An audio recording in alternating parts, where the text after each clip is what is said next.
This clip is brought to you by SaveWithConrad.com.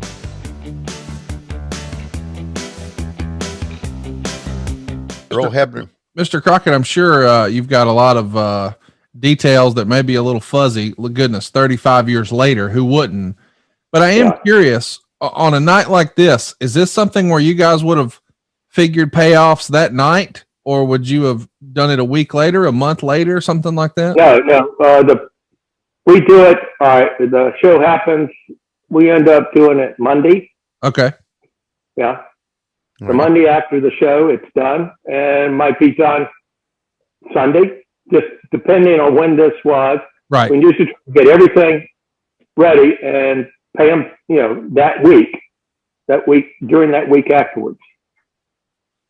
Yeah, no, you don't want to wait to pay a wrestler. No. That doesn't.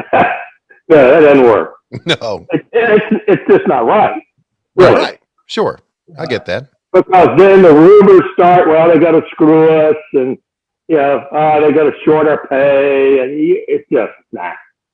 You know what? Since we're talking about that, Tony, you said there was one show in particular that you'll never forget during this bash tour, where there were some guys who were upset because they felt like the local promoter maybe wasn't being totally honest. Do you want to run that theory past Mr. Crockett? Yeah. It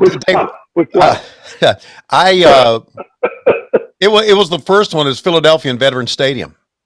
I remember Elliot Murney coming up to us and giving us the number, and I was with one of the boys or whatever, and they all just said, that's bullshit. That's Murnick trying to screw us over or whatever.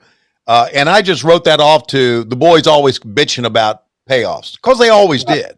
They always did. Well, it comes from, and I don't know how it got started, but Elliot got a bad rap in a lot of ways. That it started, I think, from Richmond.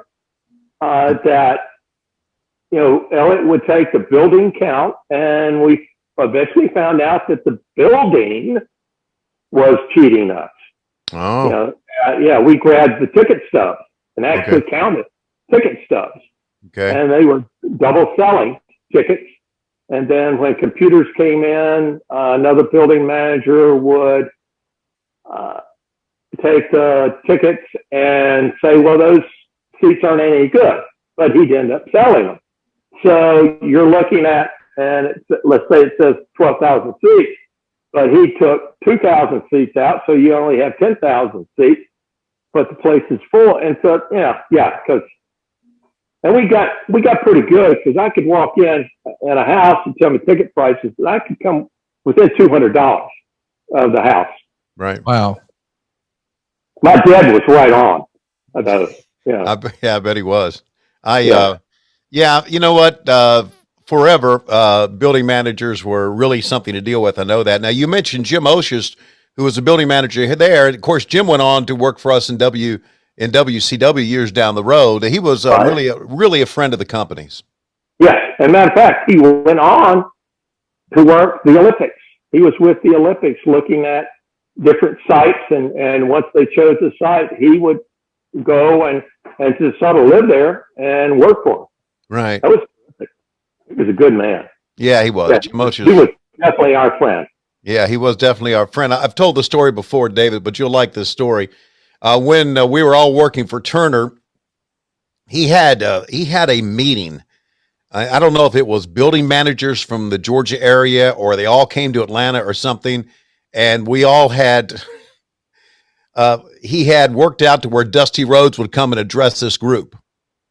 So Dusty came in with the tie, and Dusty kind of sat in the back, and Jim Oshis says, you guys may recognize the heavyset man over here to my right.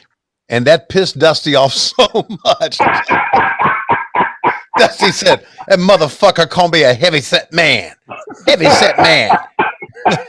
I never will forget that story as long as I live. Oh. Well, his son went on to be the manager of the Omni there. He did? Atlanta.